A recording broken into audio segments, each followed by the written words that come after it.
The HistoryNetwork.org podcast, Season 26, Episode 6, The Spanish Invasion and Conquest of Mexico, 1519 to 1521, Part 2. This episode has been written by Paul Seaman. Paul studied medieval and modern history at the Royal Holloway University in London, then went into teaching, completing several postgraduate qualifications, including a master's. He is now a primary national leader of education based in Norfolk, UK.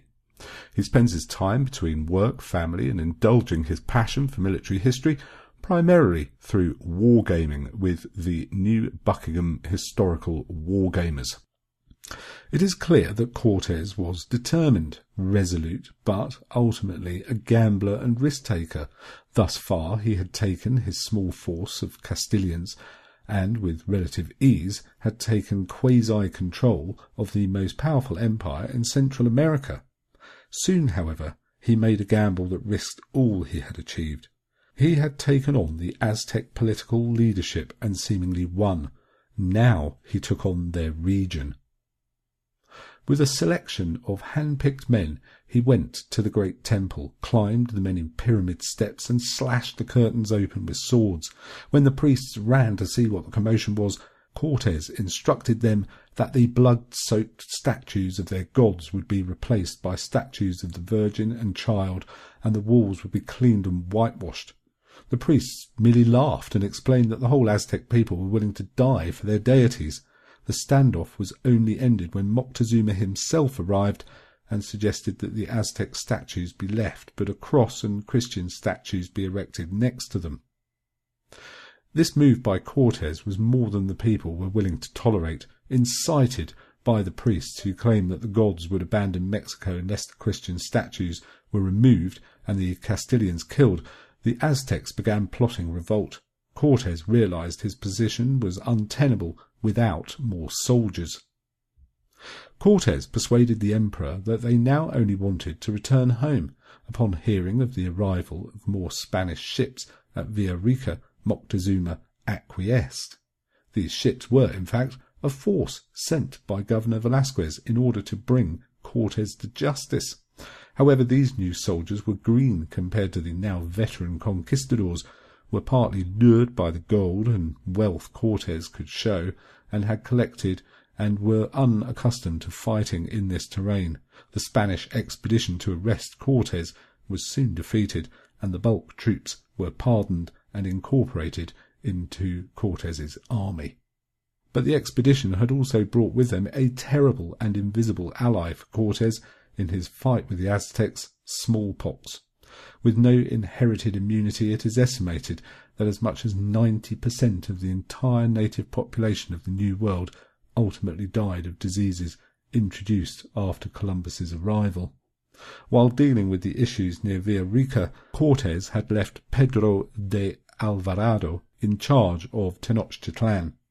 Alvarado had given permission for the annual festivals which occurred during the month of Toxcatl, or May, to take place in the city on the proviso that there were no sacrifices.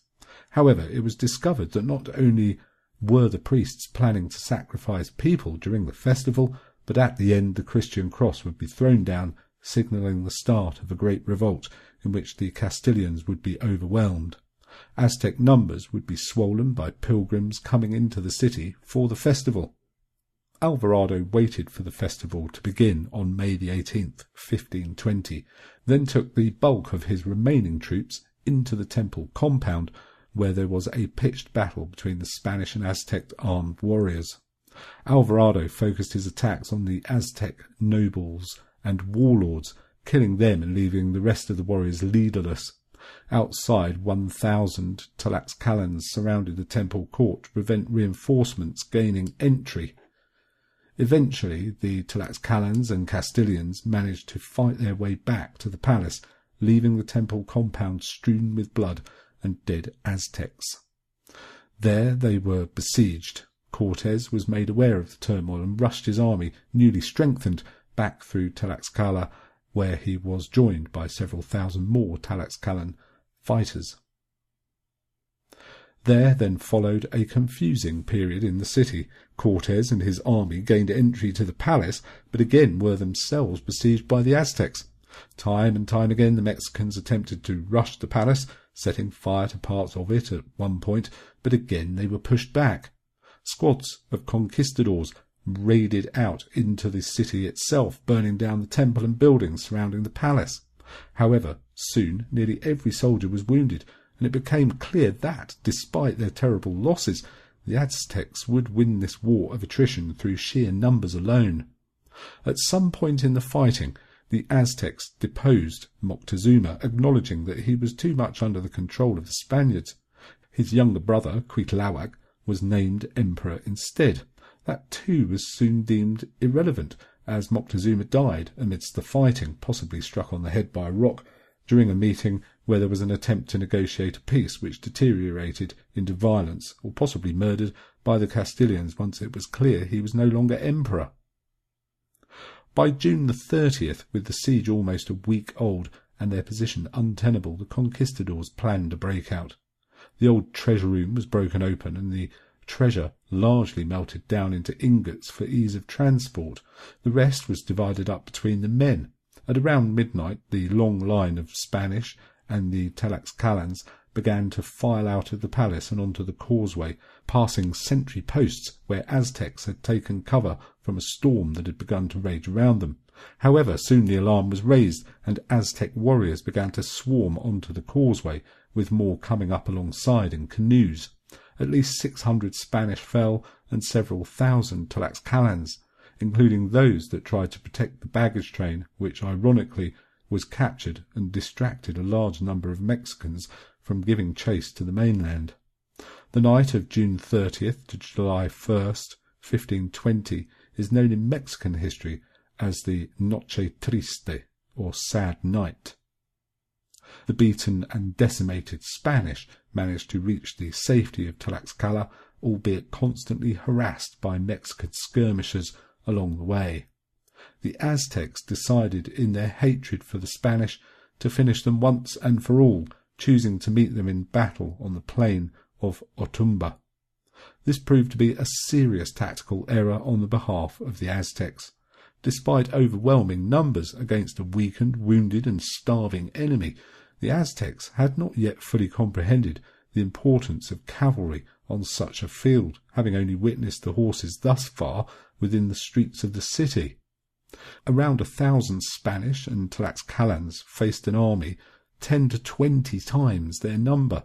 However, the fact that this was a hard-fought Spanish victory with fewer than 73 Spanish casualties is testament to Cortes's strategy.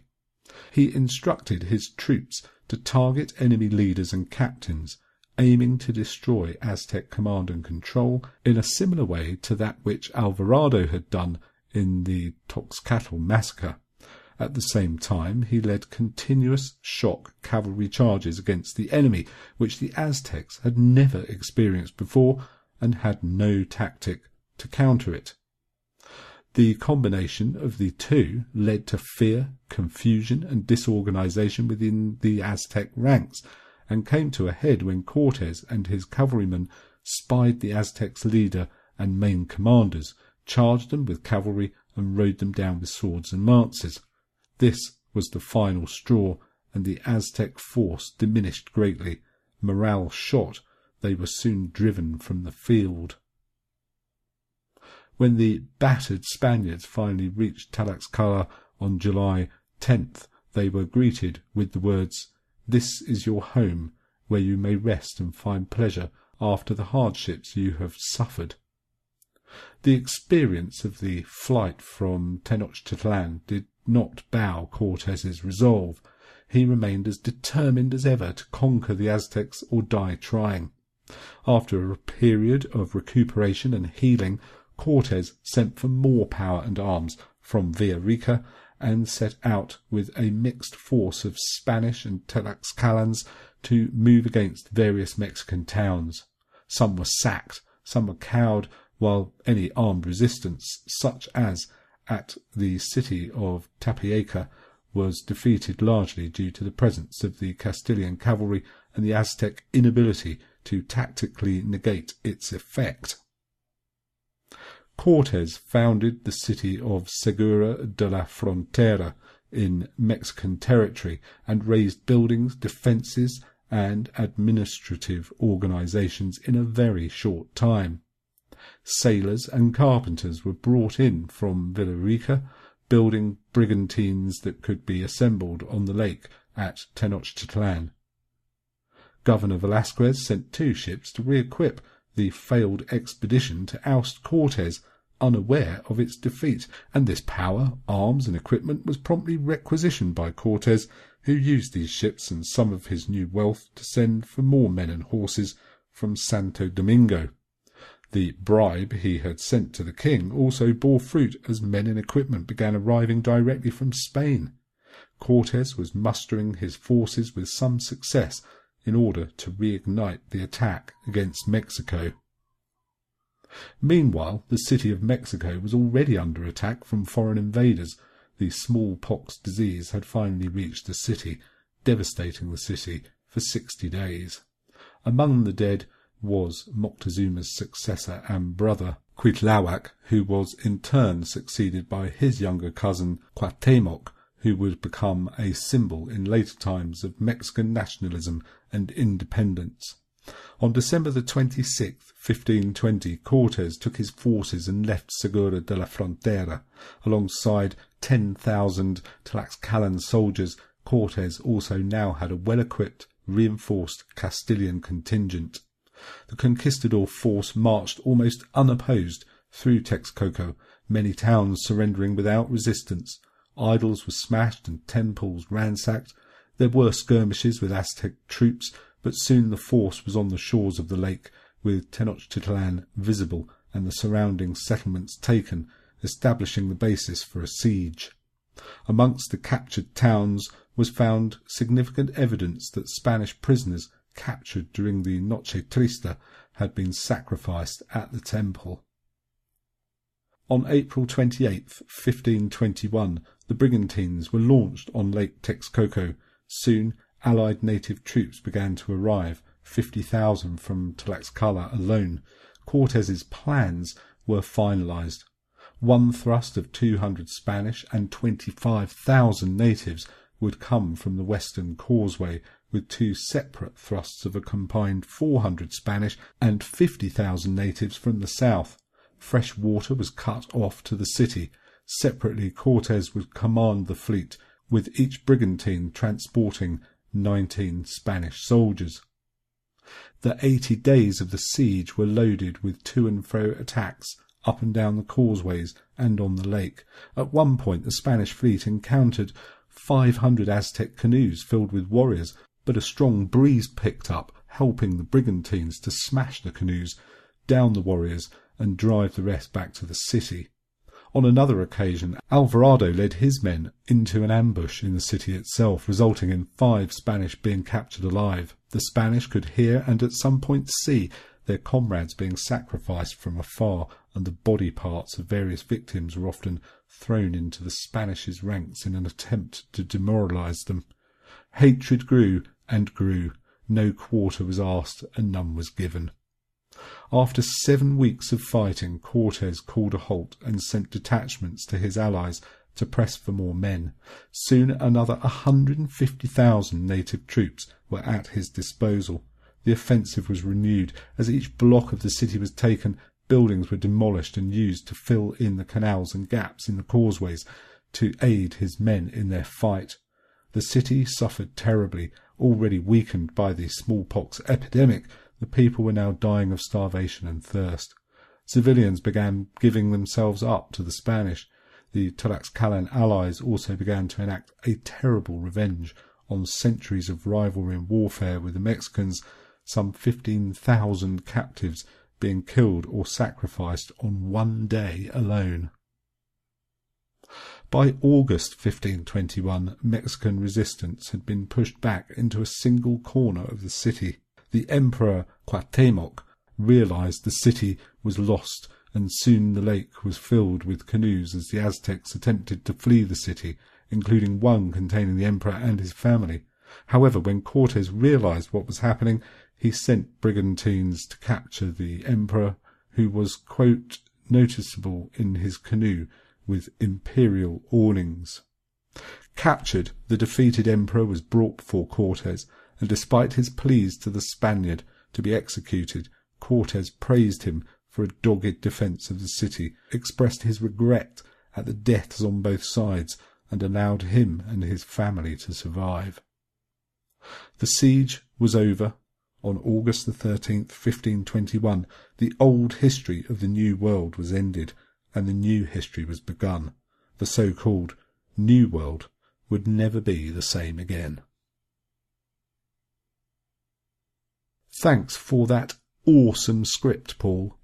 And if you would like to write a script for us, or you've got some ideas for podcast subjects that you'd like us to cover, then whether you're a patron or not, you can write to us at info@thehistorynetwork.org. Angus and I are always very, very happy to receive your comments, suggestions, and messages. Thanks for those.